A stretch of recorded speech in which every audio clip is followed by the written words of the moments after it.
O Tribunal Supremo ratifica a condena a 14 anos de cárcere imposta ao Chicle por agredir sexualmente a súa cuñada cando era menor de idade. Rexeita así a aplicación de atenuantes solicitada pola defensa en relación ao tempo transcorrido dende o arquivo da causa ata a súa reapertura. Que tal, saúdos? O Ministerio para a Transición Ecolóxica estuda como dar continuidade ao paseo peonil a Marín. Así o trasladan unha carta dirixida ao alcalde de Pontevedra ao secretario de Estado de Medio Ambiente. Segundo explica Hugo Morán, nesa misiva estudaránse todas as alternativas posibles para completar ese itinerario cumprindo a legislación vixente e con plenas garantías de seguridade. O Sindicato Unificado de Policía súmase ás protestas contra a decisión do Concello de Pontevedra de instalar pivotes na Rúa Peregrina. Na subdelegación do Goberno primeiro e nos propios pivotes despois concentráronse para reclamar menos volardos e máis policía. Aseguran que estes elementos retardan a resposta dos servizos de emerxencia. E coa legislatura galega en marcha, o BNG do Salnés marca obxectivos para estes vindeiros 4 anos. Os nacionalistas fixan como prioridades a rexeneración da Ría da Arousa e a reindustrialización da comarca.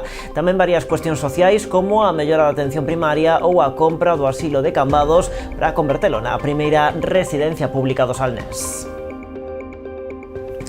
Cambados vai celebrar o Día do Libro co lanzamento dunha publicación centrada en Francisco Asorei. Trátase dunha biografía do escultor adaptada á rapazada máis viúda.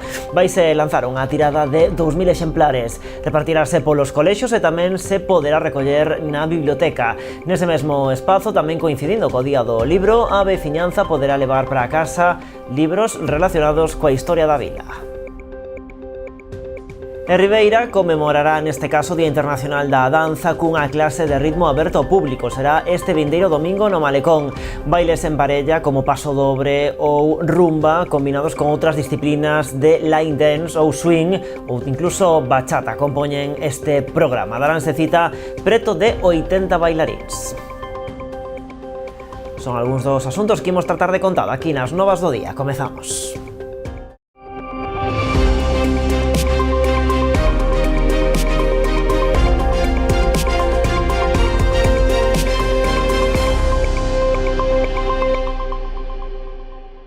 E como víamos en portada, o Tribunal Supremo ratificou a condena a 14 anos de cárcere imposto ao Chicle por agredir sexualmente a súa cuñada cando era menor de idade. Rexeita así a aplicación de atenuantes solicitada pola defensa en relación ao tempo transcorrido dende o arquivo da causa ata a súa reapertura. O Tribunal Supremo vén de confirmar a condena a 14 anos de cadea imposta pola Audiencia Provincial da Coruña a José Enrique Buingei, o Chicle, por violar a súa cuñada cando esta era menor de idade.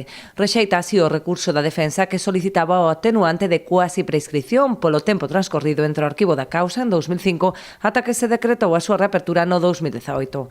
A sentenza ratifica así a pena imposta en 2022 pola Audiencia Provincial, que considera probado que o Chicle agrediu sexualmente a irmá da súa exmuller tras levala en coche a unha zona de Monte Apartada no concello de Lousame e ameazala cun coitelo de grandes dimensións. Esta condena vense sumar a pena de prisión permanente revisable que xa pesa sobre a Buingei polo asasinato de Diana Kerr.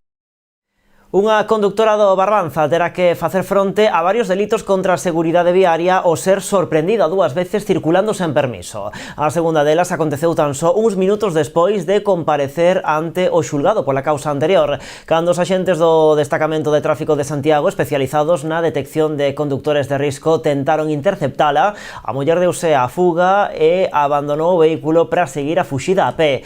Non lle saiu ben, posto que caeu nun regato e finalmente foron os axentes os que acabaron rescatándoa. Ademais de reincidir na condución sen carnet, tamén foi denunciada por conducción temeraria e podería acumular novas sancións, posto que deu positivo no test de drogas.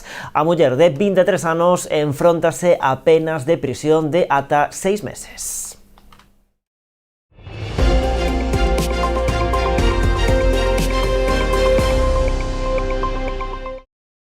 O Ministerio para a Transición Ecolóxica estuda como dar continuidade ao paseo peonil a Marín. Así o traslada nunha carta dirixida ao alcalde de Pontevedra ao secretario de Estado de Medio Ambiente. Segundo explica Hugo Morán nesa misiva, estudaránse todas as alternativas posibles para completar ese itinerario cumprindo a legislación vixente e con plenas garantías de seguridade. Deste xeito, Morán despexa, alo menos nun principio, as dúbidas sobre o futuro do proxecto que expresara Costas. A existencia desta carta foi desvelada hoxe no pleno do Concello de Pontevedra polo edil César Mosquera. Fixo durante o debate dunha moción do Partido Socialista para reclamar ao Goberno do Estado que se complete este paseo a Marín. A proposta foi aprobada por unanimidade cos vetos a favor dos tres grupos do BNG, do Partido Socialista e do Partido Popular. Unha carta do secretario de Estado de Medio Ambiente, que o señor Hugo Morán, en que, en resumo, ven a dicir nos ponemos a ello. Ben, o sea que esta primeira fase de sacalo do caixón e poñela a andar, en principio está conseguido. Tuvemos que ir a Madrid, tuvemos que vir aquí a directora de Costas, tuvemos que facer unhas declaracións públicas dicindo que había, está conseguido. Agardemos que a segunda parte, que non é que arranca a facer un estudo e despois quede parado outra vez, pois habrá que seguir facendo presión. Os 5 concelleiros do Partido Socialista sentámonos e actuamos neste pleno para defender os intereses dos veciños e veciñas de Pontevedra e para defender un programa electoral co que concurrimos ás eleccións municipais e lles pedimos esa confianza en forma de votos por riba de calquera administración e por riba de calquera siglas e de calquera partido político, incluso do noso. Ahora tenemos un paseo que utiliza muchísima gente, que va por todas partes, pero que no llega a ningún sitio. Obra y gracia de Pedro Sánchez y del Partido Socialista, que tienen abandonado Galicia en general y Pontevedra en particular.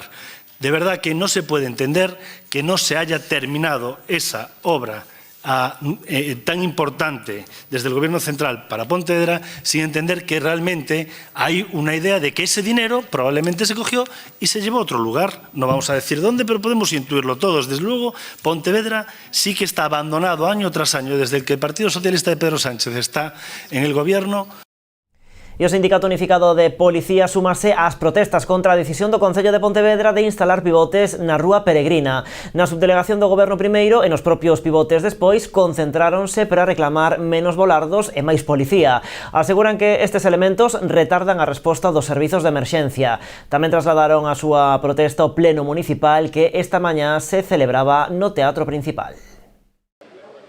Pero o Sindicato Unificado de Policía, a decisión do Goberno local de instalar pivotes cortando o paso na Rúa Peregrina é unha medida que entorpece o traballo dos servizos de emerxencia. Queremos prestar un servicio de calidade á cidadanía e para eso estas barreiras, neste caso son volardos, pero poden ser outro tipo de elementos, e o que fan é dificultarnos o acceso e retardar a resposta da Policía Nacional e de outros servicios de emerxencia ante calquer requerimento do cidadán. Obviamente, a máis presenza policial no centro de Pontevedra pois vai ser moito mellor para a prevención e para a investigación de feitos delitivos. Hoxe expresaron o seu descontento con 3 movilizacións. Comezaron as portas da subdelegación do Goberno para seguir xunto aos propios pivotes. Finalmente remataron trasladando a protesta ao Teatro Principal, no que se celebrou o pleno municipal. Levar a cabo este tipo de medidas é un desprezo máis do propio Goberno municipal hacia as forzas e corpos de seguridade. Xa estamos acostumados, xa vimos varios episodios deste tipo e dende o seu como sindicato mayoritario da Policía Nacional pois decimos basta xa. Nas súas protestas reclamaron menos volardos, máis policía e que precisamente a falta de efectivos o que impide, aseguran, que poidan realizar patrullas a pé polo centro da cidade de xeito eficiente. Por a falta de persoal, as patrullas a pé tamén se necesitan máis patrullas para facer máis zonas, cubrir máis zonas, e con un vehículo cúbrese bastante máis rápido. Estamos pedindo persoal todo o tempo, entón estamos co persoal bastante xusto, como para tamén añadir patrullas a pé, que en determinados momentos se fan, pero non son viables neste momento. Entón, creemos que é máis efectivo o apoio policial en vehículo. Ademais do SUB, tamén se puxeron a instalación destes elementos sindicatos como a Confederación Española de Policía ou os propios bombeiros de Pontevedra. Bueno, pois a polémica xerada pola instalación deses pivotes estivo tamén presente no pleno desta mañá. Partido Popular e Partido Socialista criticaron a medida do Goberno no marco dunha moción presentada polo Partido Popular relativa aos problemas de seguridade cidadá que aseguran se están a rexistrar na cidade. A proposta se va adiante cos votos a favor de populares e socialistas e a oposición do BNG. Con la seguridad de los pontevedreses no se juega. Con la seguridad de los pontevedreses no se puede jugar. Hay que ser responsables. Si tenemos avisos de la Policía Nacional y tenemos avisos de los bomberos y los servicios de emergencias de que la colocación de esos volardos pueden suponer un problema grave para la seguridad de los pontevedreses, es usted y el señor Lores los responsables de lo que pueda suceder. Y les hago aquí responsables de todo lo que pueda suceder en base a eso. Que en Pontevedra melloramos a seguridade desta cidade en comparación con outras tomando medidas como a colocación de volardos. Levámolo facendo durante 24 anos e coincidirán comigo en que os resultados están aí e os datos están aí. Entre outros, que levamos máis de 12 anos sin ter un morto na cidade de Pontevedra. Creo que os resultados están aí. O único que trascendeu desa xunta local de seguridade realmente foron as mentiras da señora Vilaverde a respecto dos volardos postos na Praza de Compostela que teñen como única e exclusiva fin dificultar o traballo da Policía Local, o traballo dos bombeiros e o traballo da Policía Nacional na nosa cidade. E onde non houbo acordo e si un duro debate foi o tratar a moción presentada polo Partido Popular para reclamar a modificación do Plan Especial do Casco Histórico, máis coñecido como Peprica. PP e Partido Socialista queren que se introduzan cambios para dar seguridade ao ocio nocturno e a hostalería desa zona. Partido Popular e Partido Socialista sacaron adiante esta mañá unha moción reclamando a modificación urxente do Plan Especial do Casco Histórico de Pontevedra, máis coñecido como Peprica. A fecha de hoy está total y absolutamente obsoleto.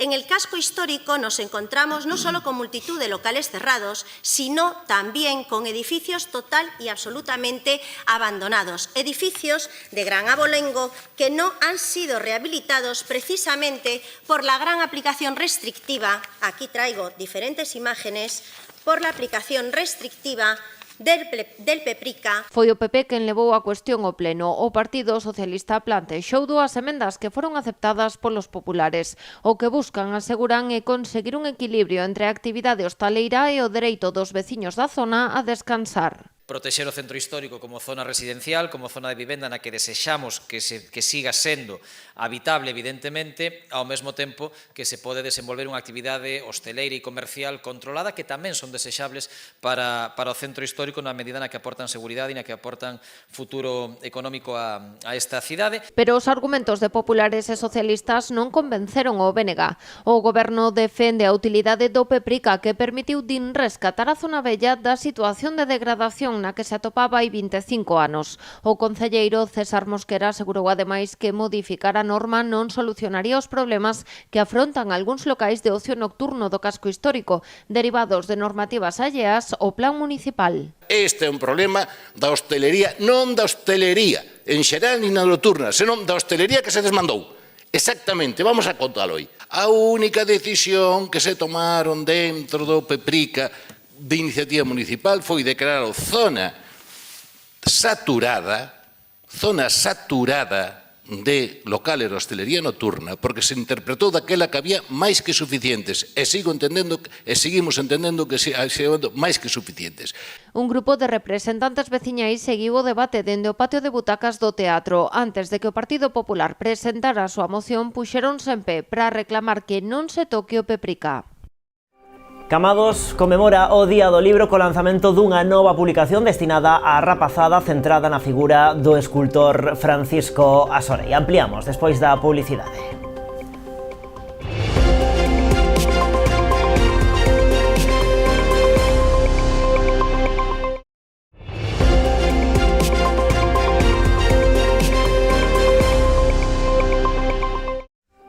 Aquí estamos, nas novas, en Canal Rías Baixas. Coa legislatura en marcha, o BNG do Salnés marca obxectivos para estes vindeiros 4 anos. Os nacionalistas fixan como prioridades a rexeneración da ría da Arousa e a reindustrialización da comarca. Tamén varias cuestións sociais como a mellora da atención primaria ou a compra do asilo de Cambados para convertelo na primeira residencia pública do Salnés. Din que dende a oposición tentarán mitigar outros 4 anos máis do que consideran políticas lesivas do Partido Popular. Co aval dos 20.000 votos cos que se fixo BNG na comarca do Salnés nas últimas eleccións galegas, os nacionalistas deseñan a súa folla de traballo para os vindeiros 4 anos. Unha das súas prioridades a rexeneración da ría da Arousa. A actuación do Partido Popular na Xunta de Galicia durante todas estas últimas legislaturas foi de abandono absoluto, non? E os datos están aí á vista, onde houve unha baixada alarmante da produción, unha perda de postos de traballo derivados directamente da ría. Nese sentido tamén se comprometen a dar a batalla contra a macrocelulosa de Altri en Palas de Rei co risco que denuncian suporía para a ría. Din que o PP tentou enganar a cidadanía con ese proxecto. O Partido Popular engañou a todo o país, engañou a toda Galiza, pretendendo empaquetar co laciño de sustentável un proxecto que non ten nada de sustentável, que é unha auténtica bomba de reloxería, é unha macrocelulosa. Urxen tamén a levar a cabo un plan de reindustrialización da comarca porque explican a economía non pode depender só dos servizos e o turismo. Non podemos asentar un modelo económico nesta comarca baseado exclusivamente nos servizos, exclusivamente no turismo e na hostelería, sino que o emprego industrial, un emprego de calidade, ten que ser unha aposta clara. E din tamén que fronte ás políticas lesivas do PP dos últimos 15 anos, eles dende o Parlamento galego reivindicarán melloras na sanidade, en especial na atención primaria e tamén na atención aos maiores. Nese sentido, exixen que a Xunta lidere a compra do asilo de Cambados. Unha das primeiras iniciativas que imos a presentar vai ser seguir insistindo en que o asilo de Cambados ou Pazo de Montesacro se merque e que a Xunta lidere a compra do Pazo de Montesacro para convertilo na primeira residencia pública da comarca do Salnés. Vamos seguir insistindo. E comprométense a traballar arreo dende o Parlamento cun grupo forte como única alternativa real ao PP entenden que ten nestes momentos Galicia. Marchamos agora ata Porto do Son. Alí a Corporación Municipal aprobou o orzamento pro presente exercicio cos votos a favor do Partido Popular. As contas, que superan os 12 millóns de euros, destinarán unha gran parte do capítulo de investimentos en saneamento. Destacan actuacións como as melloras na depuradora de Xuño, a instalación de fosas sépticas en Basoñas ou a expropiación de terreos para a futura edar de Queiruga. A humanización de varios núcleos de poboación centran tamén boa parte do esforzo inversor con obras na Silva, Goián, San Pedro de Muro e Cruceiro Xuño. Outras partidas referentes a novas instalacións permitirán a reserva de terreos pro futuro colexio de Portosín ou a construción dun novo parque infantil en Nebra. E coa chegada do bo tempo, o Concello de Rianxo comezou a executar varias obras de pavimentación en distintos núcleos do Concello, uns traballos que están a ser asumidos pola Brigada de Obras. Esta mesma semana daban comezo os traballos de pavimentación na zona de Suigrexa, en Asados. Trátase da primeira das 3 actuacións programadas polo Executivo para comezos deste exercicio, que tiveron que agardar por mor das malas condicións meteorolóxicas. Empezamos por 3 viais, na zona de Salto do Lobo, Barraca, outro na zona de Suigrexa en Asados e un terceiro na zona de Tarajoña, no Burato, non? Estes traballos están sendo executados pola nosa brigada de obras, o cual tamén nos permite certo marxe e máis axilidade. Facemos unha estimación tanto do custo que suporía que isto fora levado a cabo por unha empresa. Entón podemos falar que os traballos están valorados na orden dos 60.000 euros. A pavimentación destes 3 núcleos suporá mellora dunha superficie total próxima aos 5.000 metros cadrados. Unha vez rematadas, a Brigada de Obras desplazarase ata outros viais que presenten necesidades de pavimentación, priorizando aqueles que se atopen en peor estado ou dean acceso a vivendas. Unha serie de actuacións en distintos viais de titularidade municipal, priorizando, por suposto, aqueles que estaban en peor estado, aqueles que teñen que ver con acceso a vivendas ou non, máis ou menos tratar de ir establecendo unha orden de prioridade a efectos de intervir, non? Máis asuntos, a cooperativa Cracia ofrecerá servizos de digitalización ás pequenas e medianas empresas da Pobra. Trátase dun proxecto impulsado pola Concellería de Promoción Económica para mellorar a transformación digital do tecido empresarial do municipio. Co obxectivo de tecer redes entre os emprendedores instalados no coworking da Pobra e o resto de empresas do municipio, o Concello porá en marcha un servizo de digitalización impartido pola cooperativa Cracia. A empresa ofrecerá de balde ata un total de 60 servizos en contraprestación polo uso das instalacións do coworking. As persoas que están no coworking non pagan nada por estar neste espazo, entón teñen que prestar unha serie de contraprestacións de maneira gratuita ao Concello.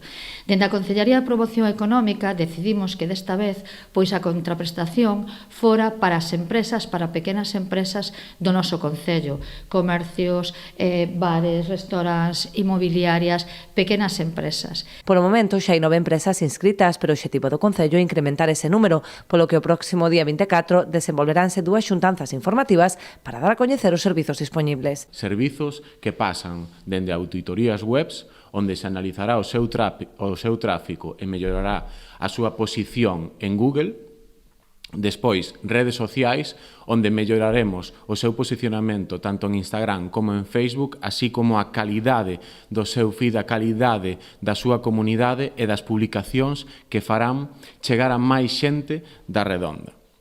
Despois pasaremos por a publicidade, onde faremos campañas de publicidade online en redes sociais e en buscadores como Google. E por último, daremos un toque máis profesional, un toque máis artístico con esas fotos, eses vídeos para as empresas que mellorarán a súa produción audiovisual e así terán unha imaxe máis profesional. Cada unha das empresas inscritas poderán solicitar un servizo. Non vai dirixido únicamente a aquelas que aínda non teñan presenza digital, senón tamén ás que xa están inmersas no proceso e precisen asesoramento.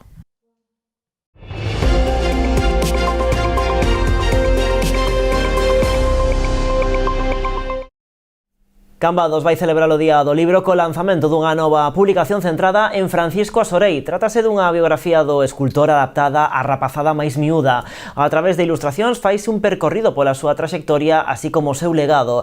Vanse lanzar 2000 exemplares.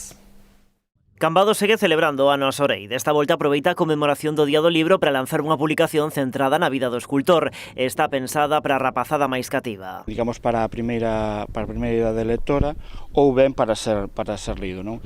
É un libro tratado con rigorosidade, pero cunha imaxe e cuns textos e cunha linguaxe adaptada pois a esa primeira idade. Un dos obxectivos do libro é achegar a obra do escultor aos nenos e nenas de Cambados para que xa dende ben pequenos saiban valorar o importante legado que deixou. Moitas veces nos topamos con obras por Galicia adiante que nunca sabemos quen é ese escultor ou que pensamos que é pois unha cousa máis sin ter en conta de que estamos falando dunha persoa que é un auténtico xenio dentro da escultura, xa non só a nivel galego, sino considerado tamén un dos grandes renovadores da escultura a nivel estatal, non? Para conseguir achegar o escultor á rapazada, o libro enchese de vistosas ilustracións ao tempo que bota man de algúns dos episodios máis senlleiros do autor. Sacamos pois as cousiñas que poden ser máis chascarrillos para os nenos, non? Como aquelo de que o pai lle tirou as ferramentas cando era moi pequeno nun pozo e el, sendo un neno, baixou ao pozo para collelas, e así un pouco tamén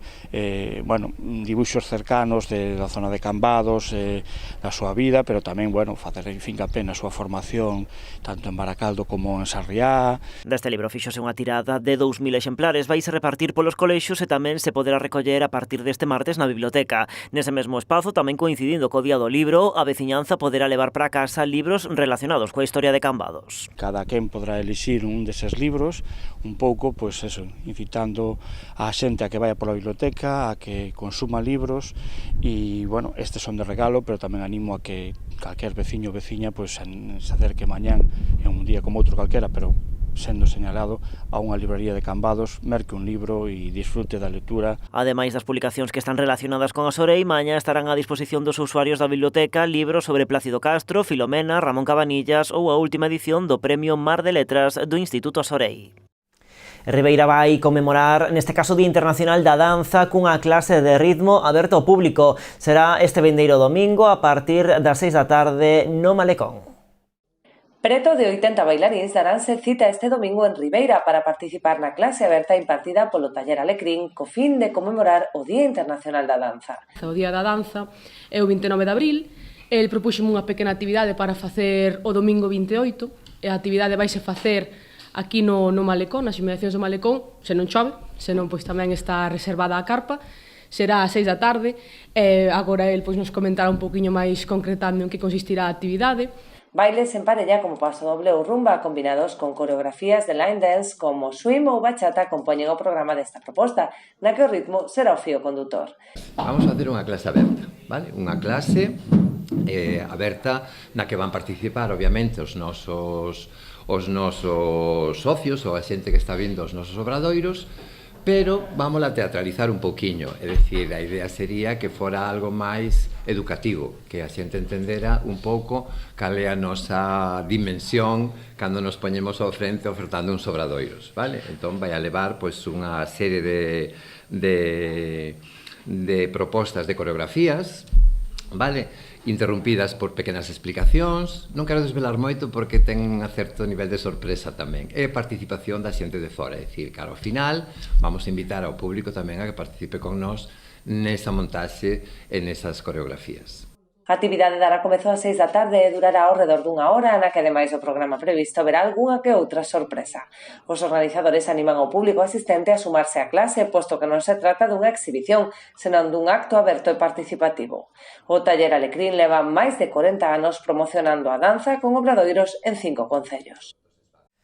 E a Asociación Cultural Alberto Romero celebrou este sábado a gala de entrega de premios do seu certame audiovisual que acadou este ano a súa 8ª edición. Nun ateigado auditorio de Rianxo, os galardoados foron recollendo os seus recoñecementos nas distintas categorías a concurso. Na de Educación Primaria, a curta seleccionada foi Formigas de Emocións do Colexio Pobrense Pilar Metzú, mentres que en secundaria foron os alumnos do Instituto de Espiñeira de Boiro os que convenceron o xurado con Inmóvil. Na categoría de diversidade funcional, o premio foi para Elas Corren, da Asociación Ámbar, e o premio Barbanza Arousa, que este ano trataba sobre enogastronomía, recaeu sobre o casting da AMPA de Banda Seca. A directora aragonesa Isabel Rosó levou o premio na categoría libre por Renacuajos. E antes de marchar deportes, a tripulación da Universidade de Santiago foi a gran gañadora do Campeonato de España Universitario de Vela disputado en Vilagarcía. A entrega de premios asistiu o alcalde da cidade, Alberto Varela, e o concelleiro de Deportes, Carlos Coira, tamén membros da Federación Galega de Vela e responsables da Universidade da Coruña, organizadora desta actividade. Ademais de Santiago, o podio completouse coa Universidade de Murcia e a Politécnica de Valencia. Logo das fases de clasificación, a final tivo lugar nunhas óptimas condicións, con vento do norte e temperaturas agradables. E o piloto Víctor Senra foi o vencedor da 38ª edición do Rally Berberecho de Noia celebrado esta fin de semana. Cumpríanse así os prognósticos e o piloto de Dumbría, ao volante do seu Citroën C3, revalidaba o título conseguido tamén o ano pasado. Por detrás del nesta proba, a terceira do calendario do Campeonato Galego de Asfalto, quedou Alberto Meira a case 1 minuto e medio, e a terceira posición foi para Daniel Verdomas a máis de 2 minutos do gañador. Despois das 3 probas disputadas a toda agora, Víctor Senra encabeza a clasificación xeral polo título galego con 120 puntos, con pleno de victorias. A próxima cita do calendario será o 12 de maio coa celebración do Rally de Ferrol. A escudería Berberecho, organizadora da proba, destacou o alto nivel dos participantes sin incidencias de consideración. A nota triste, a morte dun afeccionado despois de sufrir unha indisposición cando se atopaba vendo un dos tramos na zona de Culou, que finalmente foi neutralizado. Os esforzos dos médicos por reanimalo foron en van e o afeccionado acabou falecendo no punto. Pois así rematamos, señores, máis en canalriasbaixas.com e tamén nas nosas redes sociais. Como sempre, graciñas por estaren aí.